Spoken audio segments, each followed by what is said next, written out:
Hello everyone, आपका मेरे channel science classes by doctor Kumkum Saxena में बहुत बहुत स्वागत है। आज मैं आपको बताने जा रही हूँ कि हमारा हार्ट जो सबसे इम्पॉर्टेंट पार्ट है बॉडी का, वो किस तरह काम करता है और किस तरह से रक्त का संचालन हमारे शरीर में होता है। तो आप ये देख रहे हैं चित्र की, इसमें मैंने 4 चैम्बर्स बनाए हैं। हमारे रक्त के 4 चैम्बर हैं, left auricle, left ventricle, right auricle और राइट वेंट्रिकल। ऊपर के जो चैम्बर हैं वो ऑलिंद होते हैं और नीचे के चैम्बर्स निलय कहलाते हैं। हर चैम्बर का अलग अलग फंक्शन होता है। जो लेफ्ट ऑरिकल है वहां पर क्या होता है कि वहां पर जो हम ऊपर हमारे लंग्स बने हुए, लंग्स से होकर जो रुधिर है वो हमारे शरीर में आ जाता है लेफ्ट ऑरिकल में, और लेफ्ट ऑरिकल से ये रक्त जो है वो लेफ्ट वेंट्रिकल में शुद्ध रक्त, मतलब हमारा बाईं ओर शुद्ध रक्त बहता है शरीर के और दाईं ओर हमारा अशुद्ध रक्त बहा करता है। तो लेफ्ट ऑरिकल से लेफ्ट वेंट्रिकल में आता है और लेफ्ट वेंट्रिकल से ये जो शुद्ध रक्त है वो बॉडी के विभिन्न ऑर्गन्स को सप्लाई होता है। कैसे सप्लाई होता है ये मैं बताऊंगी आपको।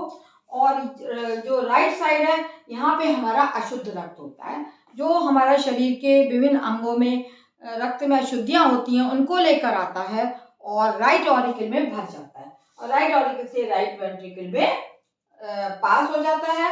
और इस तरह से राइट वेंट्रिकल से फिर ये अशुद्ध रक्त दोबारा से प्योर ब्लड जो है वो राइट ऑरिकल से कहाँ चला जाता है, दोबारा से ये लंग्स में शुद्ध होने के लिए चला जाता है। इस तरह हमारे हृदय में शुद्ध और अशुद्ध रक्त जो है बार बार गुजरता है और हमारे लंग्स के द्वारा ये साफ होता है और रक्त से ही हमारे शरीर में हमें हर तरीके की, हमारे जो हम खाना खाते हैं, भोज्य पदार्थ हैं या ऑक्सीजन है, न्यूट्रिएंट जितने भी करते हैं वो हमारी हर कोशिका को रक्त से ही प्राप्त होते हैं।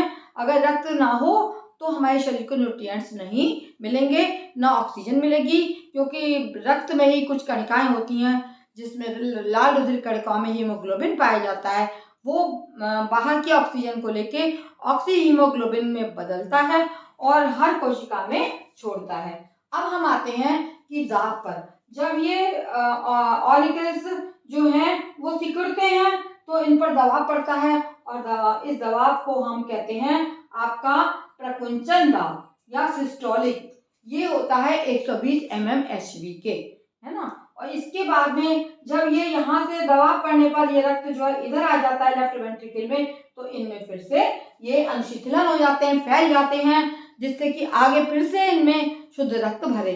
उस दाब को हम अनुशीतलन दाब कहते हैं जो 80 mmHg के होता है। इस दाब को हम डायस्टोलिक कहते हैं। इस प्रकार से हमारा बीपी जो है कंट्रोल रहता है, कभी ऊंचा 120 mm ऊपर तक पहुंचता है और नीचे का 80 पहुंचता है। अगर इससे भी कम आपका अधिक आ रहा है अगर आपका बीपी, तो इसका मतलब है कि आपके शरीर में कहीं ना कहीं पर रक्त में कुछ ना कुछ जमाव है और जो हमारी धमनियां हैं उनमें कहीं ना कहीं अवरोध है। जैसे नाली में कूड़ा अटक जाता है उसी तरीके से हमारी धमनियों में भी जो है अशुद्धि आ जाती है। तो हमारा दबाव जो है वो रक्त का दाब 140 और 90 से अगर यदि ऊपर हो जाता है तो समझ लीजिए आपके शरीर में रक्त का दाब ठीक नहीं है और कहीं ना कहीं जो है वो अवरोध उत्पन्न हो गया है। सर्कुलेशन हमारे ब्लड का ठीक नहीं है। अगर हमारे ब्लड का सर्कुलेशन ठीक नहीं होगा तो क्या होगा, हमारे शरीर के अंगों में सुन्नपन आ जाएगा, बाल गिरने लग जाएंगे, हाथ पैरों में झंझनाहट होगी। ये सारे लक्षण हैं हमारे शरीर में रक्त के शुद्ध ना बहने का। और भूख कम लगेगी ऐसे में, और क्या होगा कि मेमोरी भी इंसान की वीक हो जाती है, कॉन्स्टिपेशन रहने लगता है और डायबिटीज हो जाती है। तो डायबिटीज में कोई भी घाव मनुष्य का जल्दी नहीं भर जाता है और ब्लड में भी हमारे पानी की कमी होने लगती है। हमारी जो वेन्स हैं, शिराएं हैं, वो जगह जगह पर उनमें अवरोध आ जाता है, इनको हम कहते हैं वेरिकोज वेन्स। आज के समय में ये बहुत कॉमन हो चुका है कि इंसान जो समझ नहीं पाता है मेरे घुटनों में दर्द हो रहा है कि मेरे कंधों में दर्द होता है, लेकिन ये नहीं समझ पा रहा है कि ये सब क्यों हो रहा है, क्योंकि उनके रक्त के बहाव क्या है, नाली की तरह। जैसे नाली में पानी बहता है, अगर नाली साफ होगी तो पानी बहता चला जाएगा, लेकिन अगर उसमें जगह जगह कूड़ा होगा तो पानी रुक जाएगा। इसी तरीके से रक्त का दाब भी बहना जो रुक जाता है, जो मनुष्य में अनेक बीमारियों का कारण बनता है और मनुष्य बीमार हो जाता है।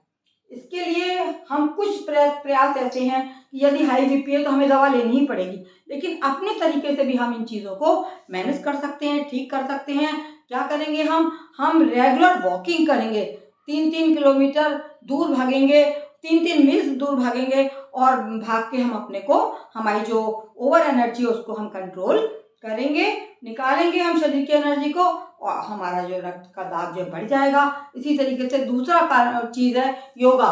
यदि हम योगा करते हैं तो योगा में भी बहुत सी एक्सरसाइज ऐसी हैं, पैरों को ऊपर करना या पीछे बैक बेंडिंग करना, अनेक ऐसे योग के हैं उपचार जिनसे कि आप अपने ब्लड सर्कुलेशन को ठीक कर सकते हैं। लेकिन आपको योगा रेगुलर करना पड़ेगा। यदि आप योग रेगुलर नहीं करते हैं तो आपकी ये बीमारियां आदि ठीक नहीं हो सकती हैं। स्विमिंग भी इसमें बहुत फ़ायदा देता है। जो लोग स्विमिंग कर लेते हैं वो स्विमिंग के द्वारा भी अपने ब्लड सर्कुलेशन को ठीक कर सकते हैं। एक और उपचार है कि जब हम नहाने जाते हैं तो नहाते समय आप अपने ब्रश से बॉडी के हर अंग को रगड़िए, खूब रगड़िए, हाथों को, पैरों पे, शरीर पे।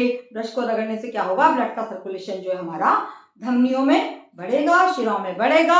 और बहुत से लोग क्या करते हैं, गर्म पानी में भी लेटे सकते हैं, जिनके पास अवेलेबिलिटी है वो स्टीम बाथ ले सकते हैं, गर्म पानी में लेटेंगे, उससे भी हमारा ब्लड का सर्कुलेशन जो वो ठीक हो जाता है। इसके अलावा हमें कुछ खाने में भी अपना परहेज करना पड़ेगा। जैसे डाइट में हमें कंट्रोल करना चाहिए। डाइट में क्या है, हमें अपने फैट्स हैं और जो आजकल जितने भी रिफाइंड बन रहे हैं वो बहुत ही नुकसानदेह हैं। तो आप अच्छा ऑयल का, जो इसमें सरसों का तेल है, बहुत फ़ायदा करता है, या गाय का घी ही यूज़ करें। तो फैट की कमी करें, आप फैट्स ना लें, आप मटन ना लें, आप इन चीज़ों को कम कर दें और अधिक अपने भोजन में सब्जियों को और फ्रूट्स को शामिल करें। यदि आप ऐसा करेंगे तो आपका डाइजेशन भी ठीक रहेगा और आपका ब्लड सर्कुलेशन भी ठीक रहेगा। ब्लड में कोई भी रुकावट नहीं आएगी। रुकावट कब आती है, जब हमारे शरीर में फैट जम जाता है। ग्रीन टी भी इसमें बहुत कारगर है। यदि हम ग्रीन टी पीते हैं तो ग्रीन टी से भी हमारा ब्लड का सर्कुलेशन ठीक होता है। और आयरन को अपने खाने में बढ़ावा दें। नेचुरल चीज़, अब आजकल तरह तरह की कढ़ाइयाँ आ गई हैं, लेकिन पहले के ज़माने में लोहे की कढ़ाई में लोग बनाते थे, तो उससे क्या होता था, डायरेक्ट आयरन मिल जाता था, अलग से आयरन खाने की ज़रूरत नहीं पड़ती थी। भोजन में हम अपना विटामिन सी को भी बढ़ाना चाहिए अगर हमें अपने ब्लड के सर्कुलेशन को ठीक करना है। सबसे इम्पॉर्टेंट बात यह है कि यदि आपका वजन बढ़ रहा है तो उस बढ़ते हुए वजन को आप कम करें, किसी भी तरह से कम करें, चाहे योगा से करें, चाहे जिम जाएं या खाने पीने में कमी करें। तो आपका बढ़ता हुआ वजन आपकी अनेक बीमारियों का कारण है आजकल। और भोजन में जो है इनटेक, अगर बीपी है तो आप सॉल्ट को कम कर दें और सेंधा नमक ही खाएं। यदि आप वो वाला नमक खाएंगे तो अवश्य आपका बीपी जो है बढ़ेगा। और ड्राई फ्रूट्स का भी आप इस्तेमाल कर सकते हैं, जैसे अखरोट है, बादाम है, इनको आप सेवन करें और अधिक से अधिक आप ग्रीन वेजिटेबल्स खाएं और फैट्स को कम करें, तभी आप अपने को ठीक रखेंगे। आपका रक्तचाप सही रहेगा और आपका बीपी नहीं बढ़ेगा। इसी के साथ मैं अपना वक्तव्य समाप्त करती हूँ। और मेरे जितने फेसबुक फ्रेंड्स हैं और मेरे स्टूडेंट्स हैं वो मेरे चैनल को अवश्य सब्सक्राइब करें यदि उन्होंने नहीं किया है। और इस तरह मेरे ऐसे ही लेक्चर आपको मिलते रहेंगे। और बहुत बहुत धन्यवाद। मेरे उसको पूरा वॉच करें, आपको अवश्य फ़ायदा मिलेगा। नमस्ते।